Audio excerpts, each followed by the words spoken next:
जैन दोस्तों, स्वागत है आप सभी का आपके अपने YouTube चैनल श्याम फैक्ट पर। प्यारे साथियों, आज की इस वीडियो में एग्जामपुर का संगम प्रतिशत नंबर 3 लेकर के आया हूं, जो आपके यूपी पुलिस कांस्टेबल री एग्जाम के लिए सबसे ज्यादा महत्वपूर्ण प्रैक्टिस सेट। तो इस प्रैक्टिस सेट को आप लोगों को पूरा करना है। प्रैक्टिस सेट को पूरा करने के बाद आपको अपना स्कोर है वो ईमानदारी के साथ है कमेंट बॉक्स में शेयर करना और बताना कि आपने इस प्रैक्टिस सेट में से कितने प्रश्न सही किए और ये प्रैक्टिस सेट आपको कैसा लगा। अगर आपने एग्जामपुर की 15 संगम प्रैक्टिस सेट लगा ली तो इस बार आपका 100% सिलेक्शन होना था। अगर आप 15 प्रैक्टिस सेट लगाना चाहते हो तो आप हमारे यूट्यूब चैनल को सब्सक्राइब कर लीजिएगा। यहाँ पर आपको 15 के 15 प्रैक्टिस सेट का आपको सोल्यूशन मिलने वाला है, जो आपके एग्जाम के लिए सबसे ज्यादा महत्वपूर्ण है। अगर आपको ये प्रैक्टिस सेट पसंद आए तो वीडियो को लाइक कर देना। चैनल को सब्सक्राइब नहीं कर रखा होगा तो चैनल को आप लोग जरूर सब्सक्राइब कर लीजिए। तो चलिए शुरू करते हैं। पहला प्रश्न है आपके सामने कि मानवाधिकारों की रक्षा में राज्य की प्राथमिक जिम्मेदारी क्या है। तो क्या है,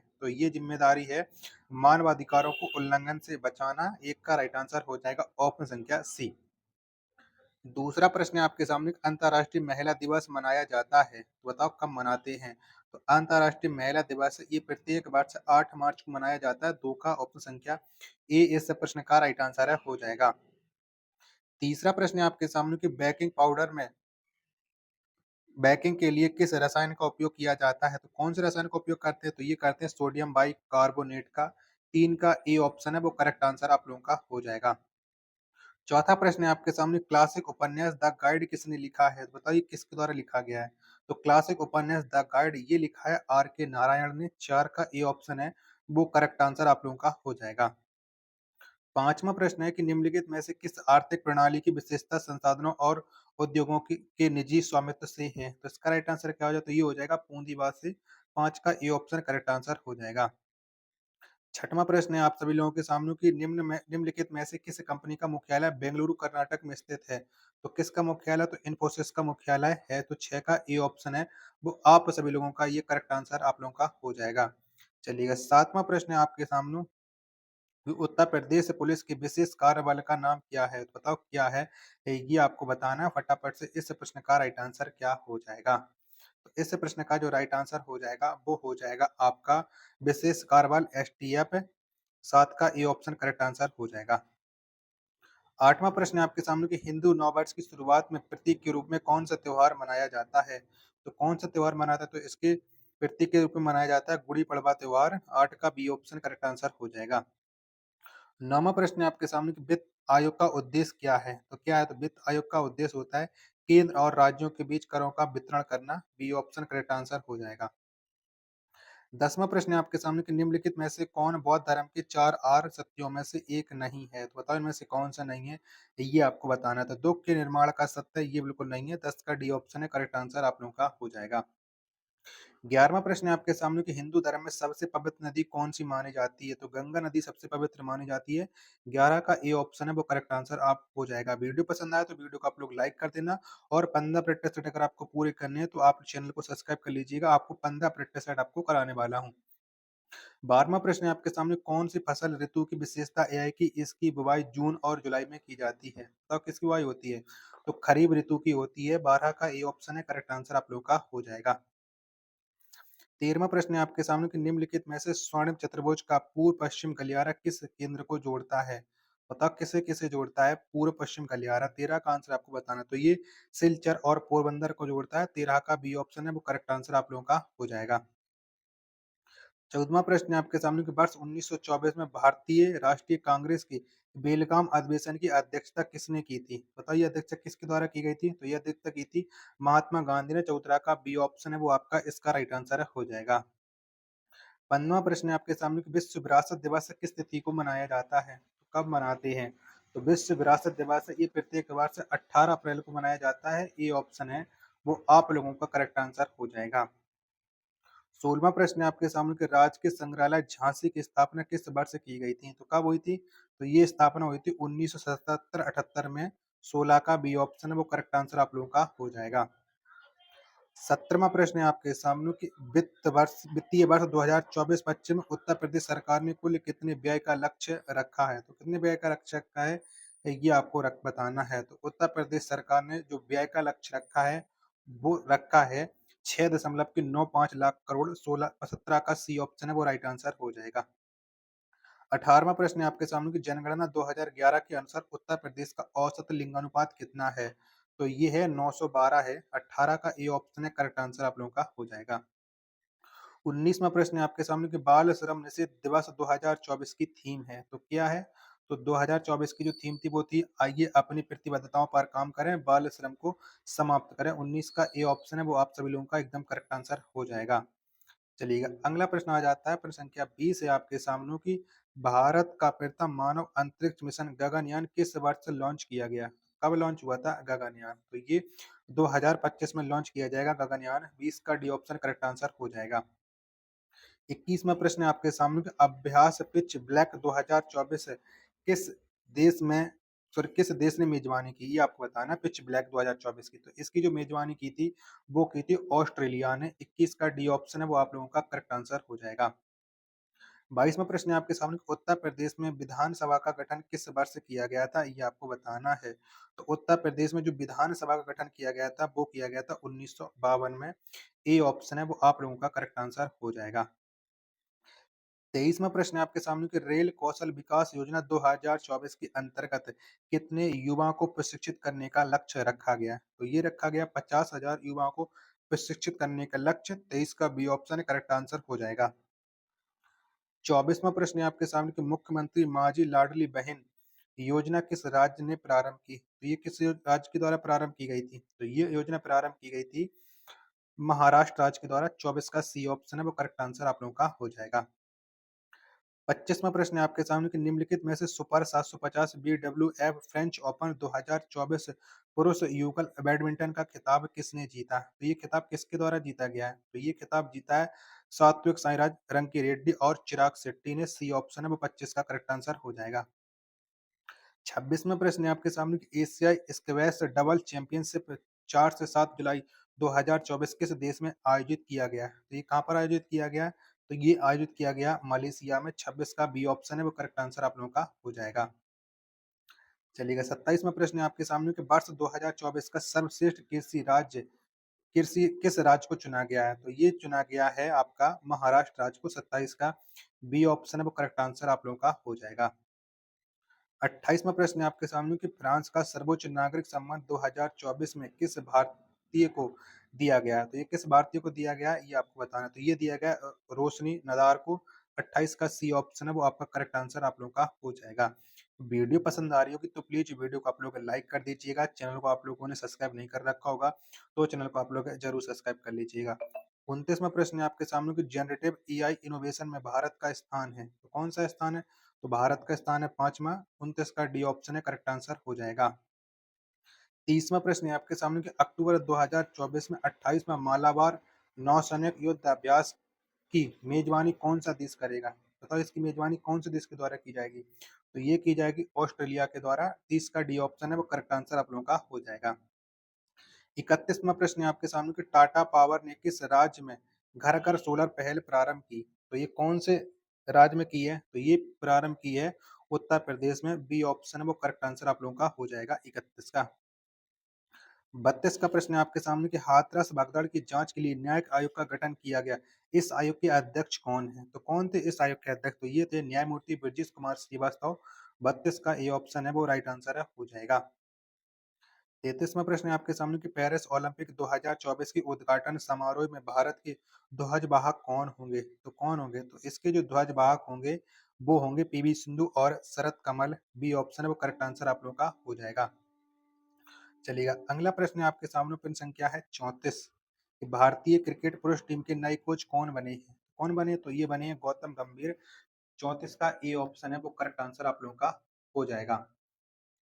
अगला प्रश्न पे संख्या 31 है आपके सामने कि 31 दिसंबर 2023 को किसे बेटी बचाओ बेटी पढ़ाओ का ब्रांड एम्बेसडर नियुक्त किया गया? तो बताइए ब्रांड एम्बेसडर कौन बनी है? 35 का आंसर आपको बताना है। 35 का राइट आंसर क्या हो जाएगा? तो ये बनी है पिंकी। बी ऑप्शन है वो करेक्ट आंसर आप लोगों का हो जाएगा।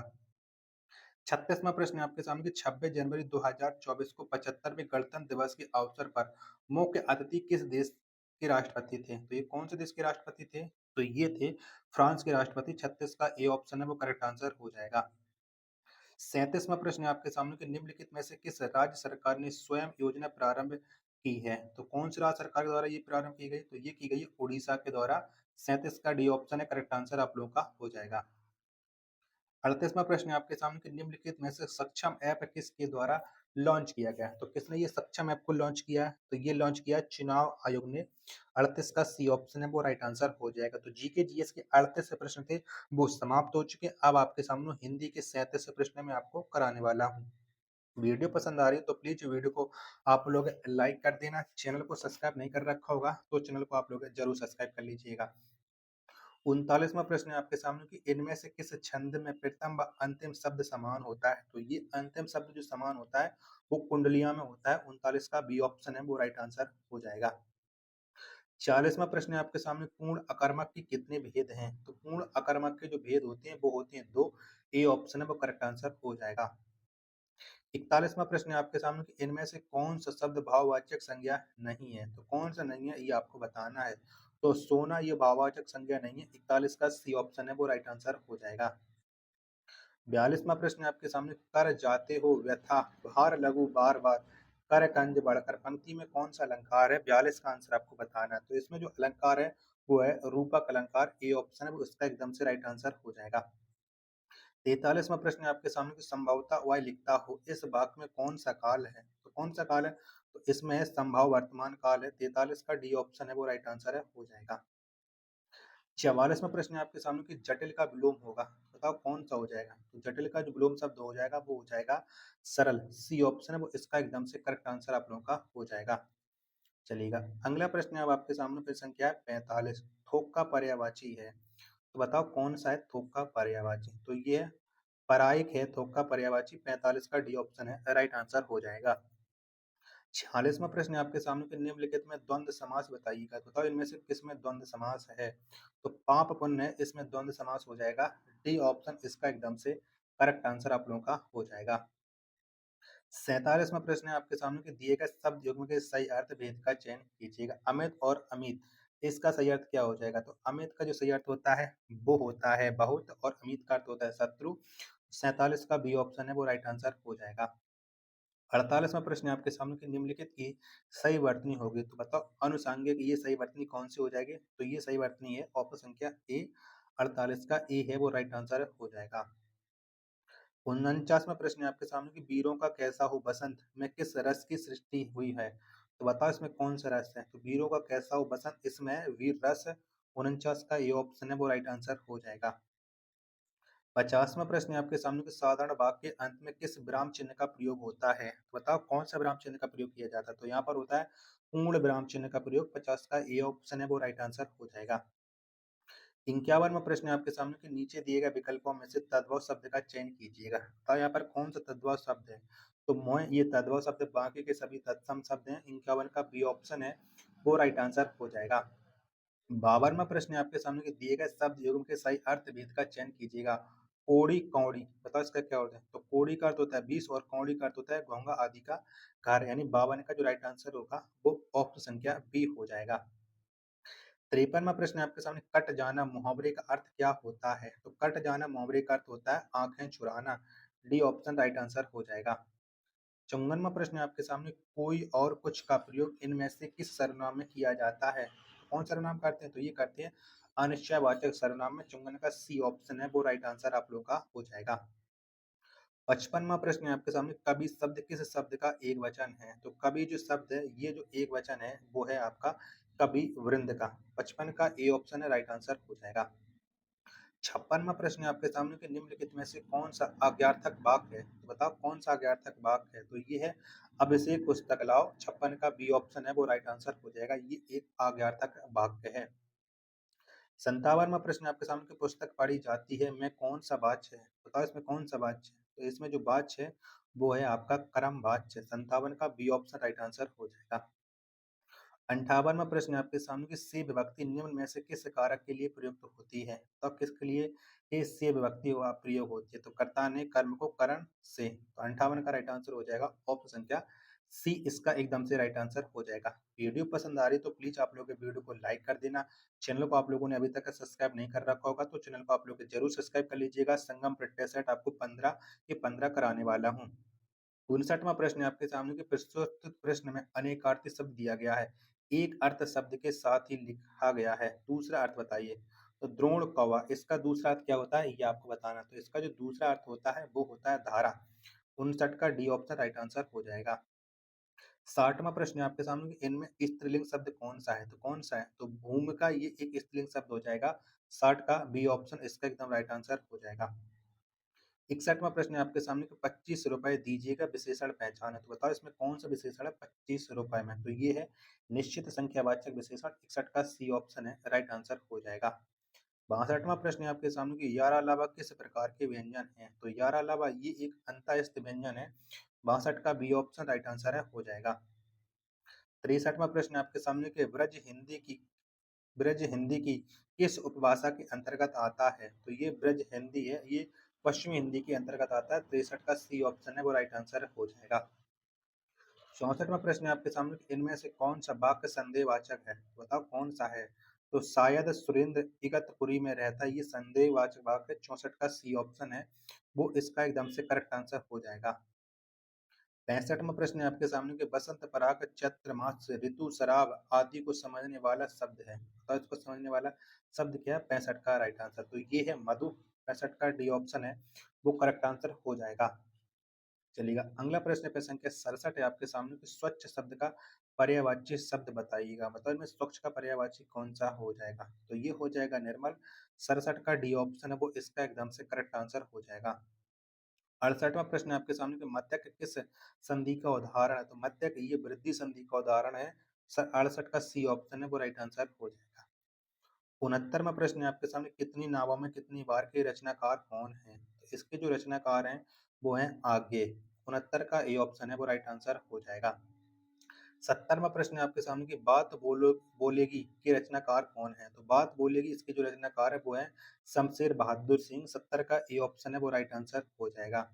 चलिएगा अब आपके सामने गद्यांश आता है, तो गद्यांश को मैं आपको थोड़ा थोड़ा करके दिखाता चल रहा हूँ। गद्यांश को आप लोग पढ़ लीजिएगा क्योंकि मैंने गद्यांश को पहले पढ़ लिया था और मुझे इसके आंसर निकाल लिए थे, तो अब मैं आपको इसके आंसर है डायरेक्ट है वो बताते चल रहा हूँ। 71वां प्रश्न है आपके सामने घृणा और क्रोध के अतिरिक्त बाकी चीजों को नकली शत्रु कहा गया है, क्योंकि घृणा और क्रोध, तो इसका राइट आंसर हो जाएगा नकारात्मक प्रभाव डालती है, बी ऑप्शन। डॉट डॉट बिना व्यक्ति का स्वार्थ पूरा नहीं होता। 72 क्या हो जाएगा, तो दूसरों पर उपकार किए बिना व्यक्ति का स्वार्थ पूरा नहीं होता। 72 का बी ऑप्शन है वो राइट आंसर हो जाएगा। 73वां प्रश्न है आपके सामने गद्यांश के अनुसार कौन सा कथन सही नहीं है, तो कौन सा कथन सही नहीं है, तो केवल अपना ध्यान रखना ये गद्यांश के अनुसार सही नहीं है। 73 का डी ऑप्शन राइट आंसर हो जाएगा। 74वां प्रश्न है आपके सामने कि दूसरों की सेवा मदद करने पर डॉट डॉट, तो क्या होता है, तो दूसरों की सेवा मदद करने पर हमें जरूरत के समय दूसरों की मदद मिल जाएगी। 74 का सी ऑप्शन राइट आंसर हो जाएगा। 75वां प्रश्न है आपके सामने कि जीवन में किसकी तलाश रहती है, तो किसकी तलाश रहती है जीवन में, तो जीवन में तलाश रहती है भले दोस्तों की। 75 का बी ऑप्शन राइट आंसर हो जाएगा। अब आपके सामने प्रश्न संख्या 76 शुरू हो जाता है मैथ और रीजनिंग, तो इसे यहाँ में छोड़ देते हैं। ठीक है, इसके बाद हम आपको करा देते हैं मानसिक अभिरुचि, क्योंकि ये आपके स्टोरिंग सब्जेक्ट हैं। चलिएगा अब आपके सामने मानसिक अभिरुचि का प्रश्न आ गया है कि 132 में कि आपको संदेह है कि आपका अधीनस्थ अपराधियों के खिलाफ शिकायत दर्ज करने के लिए रिश्वत लेता है, आप निम्नलिखित में से कौन सी कार्रवाई करेंगे, तो बताओ आप कौन सी कार्रवाई करेंगे। चारों ऑप्शन है वो आपकी स्क्रीन पर शो रहे हैं। 132 का राइट आंसर, तो आप सत्यापित करेंगे संदेह सही या नहीं, सी ऑप्शन राइट आंसर हो जाएगा। 133वां प्रश्न है आपके सामने कि आप देखते हैं कि एक युवा व्यक्ति एक वरिष्ठ नागरिक को अपशब्द कह रहा है। जब आप उससे प्रश्न करते हैं तो वह कहता है कि वह जो भी कहना चाहता है कहने की स्वतंत्रता उसके पास है। वरिष्ठ नागरिक पुलिस से शिकायत करना चाहता है। स्थिति को सौंदर्यपूर्ण हल करने के लिए आप निम्न में से किन तरीकों को अपनाएंगे, इसका आपको आंसर बताना है। 133 का, ठीक है, चारों ऑप्शन आपकी स्क्रीन पर शो रहे हैं। 133 का राइट आंसर क्या हो जाएगा, तो दोनों पक्षों का शांति बनाए रखने के लिए कहेंगे, डी ऑप्शन है वो करेक्ट आंसर आपका हो जाएगा। 134वां प्रश्न है आपके सामने कि यदि कोई सार्वजनिक विरोध प्रदर्शन हिंसक हो रहा है तो पुलिस की शुरुआती प्रतिक्रिया क्या होनी चाहिए, तो स्थिति को शांत करने के लिए विरोध नेताओं से बातचीत करें। बी ऑप्शन वो आपका करेक्ट आंसर हो जाएगा। वीडियो पसंद आ रही है तो प्लीज़ आप वीडियो को लाइक करो, चैनल को सब्सक्राइब नहीं कर रखा होगा तो चैनल को आप लोग ज़रूर सब्सक्राइब कर लीजिएगा। 135वां प्रश्न है आपके सामने कि एक पैदल यात्री ने भीड़-भाड़ वाले सार्वजनिक क्षेत्र में एक संदिग्ध पैकेज को लाहौर से छोड़े जाने की सूचना दी है। आपको तत्काल क्या करना चाहिए? बताओ आप तत्काल क्या करोगे? तो क्षेत्र को खाली करें और बम निरोधक दस्ते को बुलाएँ। प 135 का बी ऑप्शन है वो करेक्ट आंसर आपका हो जाएगा। 136वां प्रश्न है आपके सामने कि पुलिस बल में कौन-सा रैंक आमतौर पर पुलिस चौकी का प्रभारी होता है? कौन-सा होता है? तो पुलिस चौकी का प्रभारी होता है सब इंस्पेक्टर जिसे हम एसआई बोलते हैं। 136 का सी ऑप्शन है वो राइट आंसर आप लोगों का हो जाएगा। 137वां प्रश्न है आपके सामने एक स्कूल प्रिंसिपल ने कैंपस में चाकू लेकर आए एक छात्र की रिपोर्ट करने के लिए फ़ोन किया। आपका पहला कदम क्या होगा? तो आपका पहला कदम क्या होगा? तो अन्य छात्रों की सुरक्षा सुनिश्चित करने के लिए स्कूल स्टाफ के साथ समन्वय करें। ये हमारी पहली सुरक्षा होगी। 137 का बी ऑप्शन है राइट आंसर हो जाएगा। 138वां प्रश्न है आपके सामने कि एक प्रोजेक्ट मैनेजर के तौर पर आपको पता चलता है कि प्रोजेक्ट तय समय से पीछे चल रहा है। आपको तुरंत क्या करना चाहिए? बताओ आप क्या करोगे? तो बाधाओं की पहचान करने के लिए प्रोजेक्ट योजना का विश्लेषण करें और आवश्यकता अनुसार संसाधनों का पुनः आवंटन करें। इसका बी ऑप्शन है वो राइट आंसर हो जाएगा। चलेगा। 139वां प्रश्न है आपके सामने कि एक अधिकारी को सार्वजनिक स्थान पर गंभीर मानसिक संकट के लक्षण दिखाने वाले व्यक्ति का सामना करना पड़ता है। सबसे अच्छा तरीका क्या है? तो क्या सबसे अच्छा तरीका? चारों ऑप्शन वो आपको मैं दिखा देता हूँ। तो सबसे अच्छा तरीका है शांति से संपर्क करें, उसकी सुरक्षा सुनिश्चित करें और चिकित्सा सहायता या मानसिक स्वास्थ्य पेशेवरों को बुलाएँ। सी ऑप्शन इसका राइट आंसर हो जाएगा। 140वां प्रश्न है आपके सामने कि नियमित यातायात रोक के दौरान चालक आक्रामक हो जाता है और सहयोग करने से इनकार कर देता है। अधिकारी को क्या करना चाहिए? तो अधिकारी को क्या करना चाहिए? चारों ऑप्शन आप देख लीजिएगा। तो चालक को शांत करने का प्रयास करें, रोक का कारण बताएँ और यदि आवश्यक हो तो बैकअप का अनुरोध करें। बी ऑप्शन करेक्ट आंसर आप लोगों का हो जाएगा। 141वां प्रश्न है आपके सामने कि भीड़ में शॉपिंग मॉल में एक संदिग्ध पैकेज पाया जाता है। आपका पहला कदम क्या होना चाहिए? तो हमारा पहला कदम क्या होगा? तो क्षेत्र को खाली करें और बम निरोधक दस्ते को बुलाएँगे। बी ऑप्शन करेक्ट आंसर आप लोगों का हो जाएगा। 142वां प्रश्न है आपके सामने कि आपको एक व्यस्त पार्क में एक बच्चे के लापता होने की सूचना मिलती है। आपको तत्काल क्या करना चाहिए? तो आपकी तत्काल कार्रवाई क्या होगी? ये आपको बताना है जिसके चारों ऑप्शन है वो आपकी स्क्रीन पर शो हो रहे हैं। फटाफट से 142 का राइट आंसर। तो अन्य अधिकारियों और स्वयंसेवकों को शामिल करते हुए एक व्यवस्थित खोज का आयोजन करें और बच्चे का विवरण सभी इकाइयों को प्रेषित करेंगे। ये बी ऑप्शन करेक्ट आंसर हो जाएगा। चलिएगा तो ये कुछ महत्वपूर्ण प्रश्न थे मानसिक अभिरुचि के संगम प्रत्यय सेट 3 के। अगर आपको ये वीडियो पसंद आई हो, तो वीडियो को आप लोग लाइक कर देना, चैनल को सब्सक्राइब नहीं कर रखा होगा, तो चैनल को आप लोग ज़रूर सब्सक्राइब कर लेना। मिलते हैं अपने नेक्स्ट संगम प्रत्यय सेट के साथ, तब तक के लिए धन्यवाद। जय हिंद, वंदे मातरम।